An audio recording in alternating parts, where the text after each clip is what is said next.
안녕하십니까? 배팅 부동산, 주택, 모든 해답은 임대 수익률에 있다. 진행하도록 하겠습니다.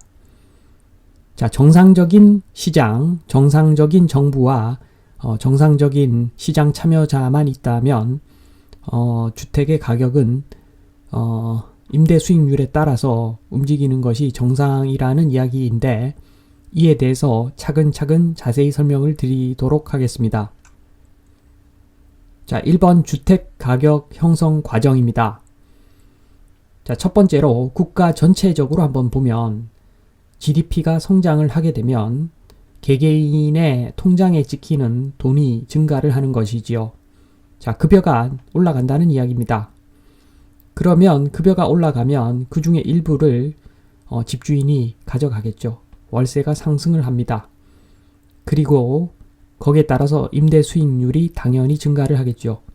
자, 임대 수익률은 주택을 구입하는 비용 분의 월세로 인한 수익. 월세가 올라가니까 임대 수익률이 증가를 하겠죠. 자, 이걸 냅두지 않습니다. 그렇게 되면 주택 가격이 상승을 하면서 임대 수익률이 원위치 되는 그런 과정을 거칩니다. 자, 마찬가지입니다. 특정 지역을 보면 어떤 지역에 산업 클러스터가 형성이 된다. 그러면 그 지역에 사는 사람들의 그 수익이 좋아집니다. 그 지역 사람들의 급여가 올라가는 거죠. 지역 경제가 성장을 해서 똑같은 과정을 거칩니다. 월세가 올라가고 임대 수익률이 상승하는데 주택 가격도 상승하면서 임대 수익률이 원위치 되는 그러한 과정을 똑같이 거칩니다. 자, 지금 제가 말씀드리고자 하는 것은 특정 지역을 말씀드리는 것이 아니라 국가 전체에 대한 그 주택 가격이 올라가는 그 과정을 말씀드리는 겁니다. 자, 대한민국을 두 개로 나누어 보겠습니다. A구역과 B구역. A구역에 지금 교통망 개선을 위해서 1조를 투입하고 B지역에 교통망 개선을 위해서 100조를 투입한다고 봅시다. 자, GDP 성장이 없으면 A지역, 1조 투입한 A지역, 그 부동산이 올라가겠습니까? 오히려 내려갑니다. A지역은 가격이 내려가 버리고 B지역이 폭등하겠지요. 자, 이런 겁니다. 국가 전체적으로 봤을 때는 GDP가 성장해야지 월세가 상승하고 거기에 따라서 주택 가격이 올라가는 것인데 지금 상당한 착시 효과가 있습니다. 자, 내 지역에 교통망 좋아진다. 그러면서 우리 지역 좋아진다 라고 착각하지 마시고 대한민국 전체를 봤을 때 지금 대한민국 전체적으로 교통망 개선 안 되는 곳은 한 군데도 없습니다. 그 정도의 차이가 있을 뿐이지 다 교통망 개선되고 다 좋아집니다. 모든 지역이 좋아지기 때문에 이때 보아야 할 것은 그로 인해서 우리 지역에 사는 사람들의 월급이 얼마나 올라갈 것인가, 오히려 여기에 초점을 맞춰야 된다고 봅니다. 자, 2번 임대 수익률과 주택 가격이 안 맞아요. 이런 데가 많죠. 자, 첫 번째로 재개발, 재건축, 물건 안 맞죠, 당연히. 2번 똥똥 산업단지, 지금 짓고 있는 곳, 완성된 곳이 아니라 똥똥 산업단지가 조성되고 있는 곳, GTX 개통 예정 지역, 당연히 안 맞죠. 자, 이때는 미래의 임대 수익률과 현재의 임대 수익률 사이에 있는 수치로 그 수치를 기준으로 주택 가격 형성되는 것이 사실은 맞습니다. 자, 미래의 임대 수익률, 만약에 GTX 개통 예정 지역을 본다면 GTX가 개통되고 났을 때 그때의 임대 수익률 얼마 정도 예측을 할 수가 있겠죠. 그러나 그건 예측일 뿐이고 실제 미래가 와봐야 그 상황을 알 수가 있습니다. 자, GTX 개통될 쯤에는 GTX도 개통되지만 자율주행도 상당 부분 완성 단계에 들어가는데 그렇게 되면 GTX 개통 효과가 좀 상쇄되겠죠. 그래서 당연히 미래의 그 예상치이기 때문에 DC가 좀 들어가야 정상이고, 그 다음 현재부터 미래까지의 그 금융 비용이라는 것이 있기 때문에 당연히 현재와 미래의 임대 수익률 그 사이에 있는 수치를 기준으로 주택 가격이 형성돼야 정상입니다. 만약에 그 미래의 그 임대 수익률 가지고 지금 현재 가격이 형성돼 있다면 그만큼의 어느 정도의 거품이 있다고 봐야 됩니다. 자, 3번. 대한민국 주택 임대 수익률은 왜 낮은가? 자, 첫 번째, 재건축 착시 효과가 있습니다. 자, 내가 사는 아파트는 용적률이 250%인데 건너편 아파트가 용적률 100%에서 재건축을 통해서 250%로 올라가면서 땅 여유가 생기면서 분양을 하게 되죠. 그 돈으로 공짜로 고가 아파트를 받는 그 모습을 보고 모든 아파트는 사두면 그냥 오른다. 학습 효과로 모든 아파트는 사두면 오른다. 이런 생각이 대단한 착각인 거죠. 자, 용적률이 높은 아파트는 내돈내산 리모델링 밖에 답이 없습니다. 그렇기 때문에 이것은 결코 공짜로 나중에 아파트가 생기는 그런 물건이 아닙니다. 지금 현재 상당히 많은 아파트들이 리모델링을 추진하고 있지만 그 성공 거의 안 되지 않습니까? 자, 그만큼 효과가 없는 겁니다. 용적률 높은 아파트는 한마디로 지금 똥인데 똥을 똥으로 인식하지 못하는 사람들이 너무 많다는 이야기지요. 자, 아직도 인구 증가 패러다임에 갇혀 있어서 그렇게 생각하는 사람들이 더 많은 것 같습니다. 자, 예전에도 용적률 100%에서 250% 짓지 않았나? 그럼 미래에도 250%에서 500% 이렇게 올라가지 않겠는가? 자, 지금 일부 지역에서 국가 주도로 아파트 재개발하는 곳은 용적률 상향시켜주고 있는데 이거 굉장히 일시적인 현상입니다. 자, 인구가 줄어들면 지방이 소멸하는 그런 상황에서 수도권에 용적률을 올려준다. 이것은 정상적인 뇌를 가진 사람이 취할 수 있는 정책이 아닙니다. 자, 인구 감소 패러다임에서는 이 모든 것들이 다 바뀐다. 따라서 재건축 착시 효과는 빨리 버릴수록 지금 현 상황을 깨닫는 데 도움이 될 것이다. 이렇게 보여집니다. 자, 2번 전세 착시 효과. 자, 대전제가 오류가 있는 거죠. 전세가 오르면 주택 가격도 오른다. 자, 대한민국에 있는 전세 제도이기 때문에 엄청나게 오류가 지금 심합니다. 전세가 오르면 주택 가격도 오른다는 오류 때문에 지금 현재 비트코인 장세가 유지되는 겁니다. 가치는 묻지 않고, 가치는 계산해 보지 않고 그냥 올라가는 장세. 자, 월세 수익률만 생각하더라도 이런 장세가 유지되지는 않는데 월세 수익률은 무시하고, 자, 전세가 오르면 주택 가격도 오른다. 이 프레임 때문에 장기간의 저금리 기조와 겹쳐서 전세가 올라가니까 주택도 올라가는 그 정도가 대단히 왜곡되어 있다고 봅니다. 자, 전세 임대 수익률 한번 보겠습니다. 전세 임대 수익률은 전세가율이라고 하는 것은 매매가 대비 전세가, 그것 곱하기 전세가율 곱하기 전월세 전환율. 이거 그냥 어렵게 생각하지 마시고 그냥 적정한 금리라고 보면 됩니다.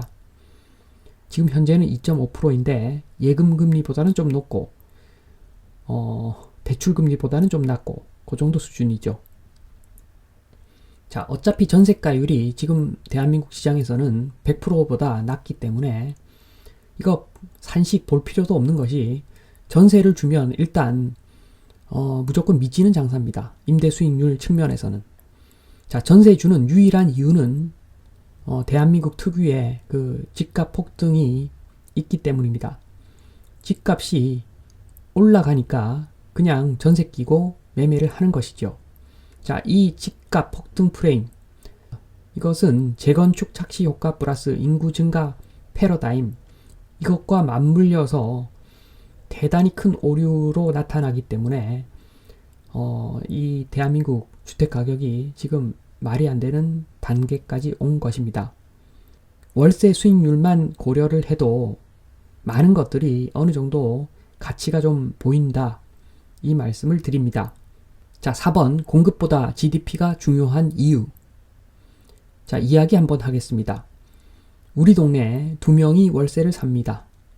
집은 총 3채가 있는데 한 채는 폐가이고 집주인들은 다 다른 동네 살고 있습니다. 두 사람 모두 통장에 매월 200만원 들어옵니다. 우리 집은 30평을 100평으로 확장 공사했고 집주인이 한 거죠. 저쪽 집은 30평을 철거한 다음에 2000평 저택을 지었습니다. 자, 월세 50에서 100, 200으로 각각 올렸습니다. 집주인들이. 그 결과는 한 집은 100평 집에 살고 한 집은 폐가를 수리해서 살게 되어 있습니다. 수입이 매월 200만원 들어오는데 200만원짜리 월세를 어떻게 살겠습니까? 자, 공급하고 GDP하고 붙으면 GDP가 항상 이깁니다. 이것은 지극히 상식적인 내용입니다. 자, 5번 인당 GDP 한번 보겠습니다. 이 GDP를 보시고 각자 자기가 사는 동네의 주택가격 상승, 월세 가격 상승, 그걸 한번 생각해 보시길 바랍니다. 1997년 IMF 직전에 1인당 GDP가 12,000불 찍었죠. 그 다음 해 1996년 IMF와 함께 8,000달러 선으로 내려갔고 2007년에 24,000불, 2018년에 33,000불 피크를 찍고 나서 지금 내리막이죠. 이 가만히 보면 주택이 크게 올랐던 시기 96년부터 2007년까지인데 그 97년 집값 기준으로 보더라도 97년 대비 2007년 많이 올랐죠. 그 정상입니다. GDP가 2배가 올랐기 때문입니다. 월세도 많이 올랐습니다. 이때. 자, 2007년에서 2020년 월세는 크게 오르지 않았지만 주택 가격이 엄청나게 올랐죠. 계산해 보면 1년에 한 3% 정도, 2, 3% 오르면 되는 수치인데 지금 엄청나게 올랐죠. GDP, 1인당 GDP는 조금밖에 안 올랐는데 주택 가격은 많이 오른 지금 이 상황. 자, 월세는 별로 오르지 않았습니다. 자, 한번 생각을 해 보시면 지금 주택 가격 이게 지속성이 있는지 없는지 판단이 되실 겁니다. 자, 6번 결론. 주택 가격은 미래의 GDP에 따라 변한다. 자, 특별한 이슈가 없으면 미래의 GDP는 현재의 GDP를 통해 추정해 볼 수가 있다. 2번 GDP가 오르면 그 수준의 주택을 짓고 판다.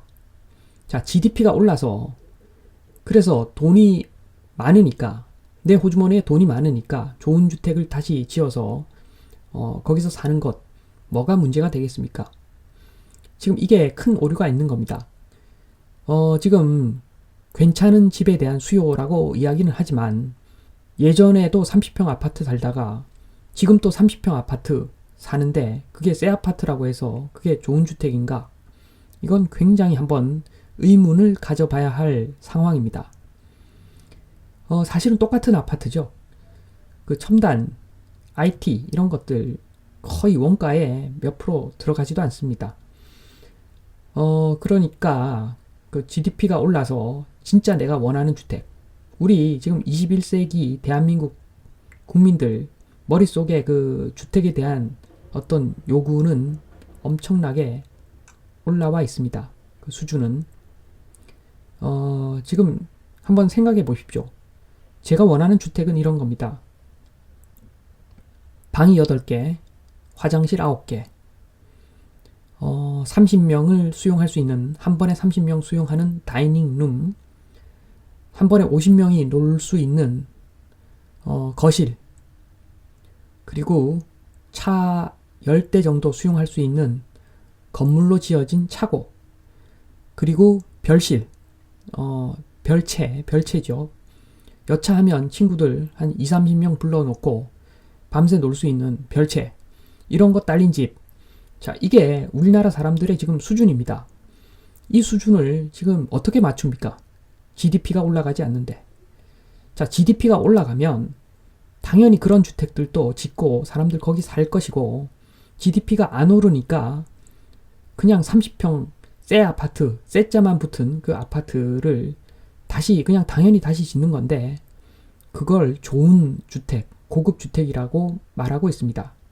자, 이것은 투기꾼의 논리입니다. 그 투기꾼에는 정부가 포함되어 있다는 것이 굉장한 맹점이죠. 자, 3번 주식회사 중심의 국가를 운영해야 GDP가 크게 오른다. 자, 모두 알고 있지만 실행하지 않습니다.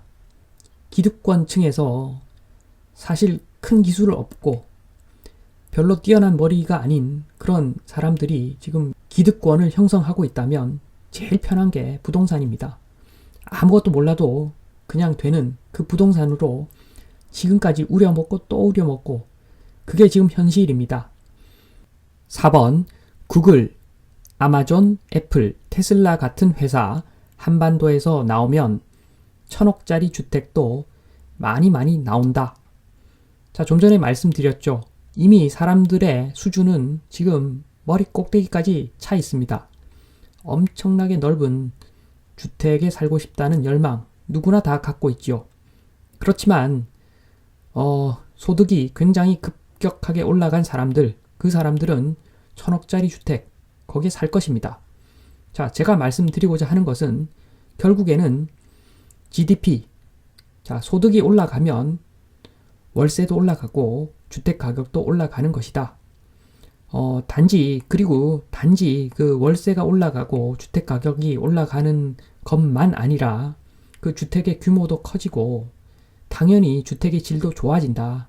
지금 30평 아파트가 30평 아파트가 되면서 가격이 몇 배가 뛰고, 이것은 말이 되지 않는다. 자, 나중에 되면 우리나라는 국토가 부족하기 때문에 산을 많이 개간을 할 겁니다. 산을 절토를 하고 그리고 뻘을 메워서 땅을 더 만들고, 그 비용이 꽤 많이 들어가지만 GDP가 올라가면 충분히 그렇게 할 수 있습니다. 그렇게 해서 확보된 그 넓은 땅에 아마 1000억짜리, 2000억짜리 주택 많이 생길 수 있습니다. 자, 전제는 구글, 아마존, 애플, 테슬라 같은 회사가 한반도에서 여러 개 나온다면, 자, 처음으로 돌아가서 주택, 모든 해답은 임대 수익률에 있다. 자, 정상적인 시장이라면, 정부가 이상한 생각하지 않는다면, 그리고 사람들이 부동산으로 정신적 충격을 받지 않는다면, 자, 패닉 바잉 또는 패닉 셀링 이런 거 없으면 부동산은 GDP의 함수이다. 이 말씀을 드리면서 이만 마치겠습니다. 감사합니다.